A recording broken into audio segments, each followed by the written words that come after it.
So how vulnerable is our infrastructure to cyber attacks? It's quite vulnerable today, and a lot of what's going on is that those challenges are getting more serious. We're connecting more things together, we're making it safer and more efficient, but the effect of that is to spread network connection much more broadly. And so, if there is a successful attack, then the risk of it starting in one place and then spreading out is much, much greater. Number two is that we're getting more attacks.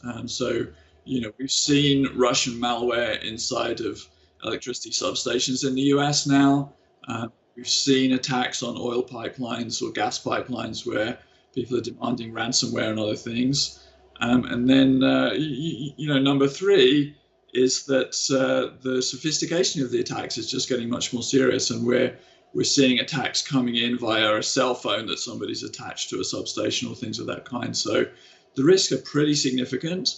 The upside of the modernization of industry is significant as well, but we have to kind of balance these two things off against each other.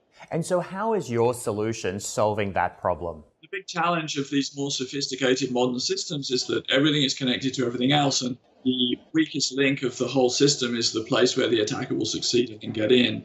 And we try and change that algebra around by saying we're going to use blockchain. And what blockchain does is that all of the components will cooperate with each other, and they will lock out a misbehaving component.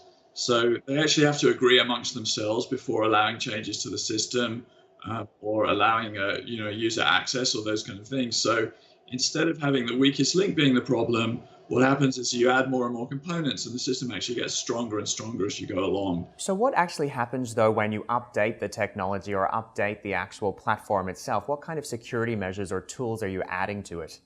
What we're able to do with the blockchain is to calculate the characteristics of all of the components that are out there centrally in a safe place, and then spread those fingerprints out across the rest of the system. And the big advantage of that is the blockchain is a tamper-proof replication mechanism. So if the fingerprint of a controller in the field, for instance, turns out to be different to what we've calculated centrally, then that controller can be protected and locked out and reset until it's safe again.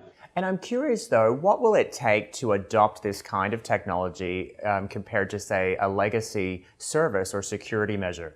It's very variable. It depends on the particular industrial setup that you have. But one of the things we've done is to design the system so that the devices and the people can log in and can authenticate without having to change the software on all of these legacy controllers and industrial devices. What that allows is the Xage solution to be deployed almost as an overlay or protective fabric on top of the existing industrial operations.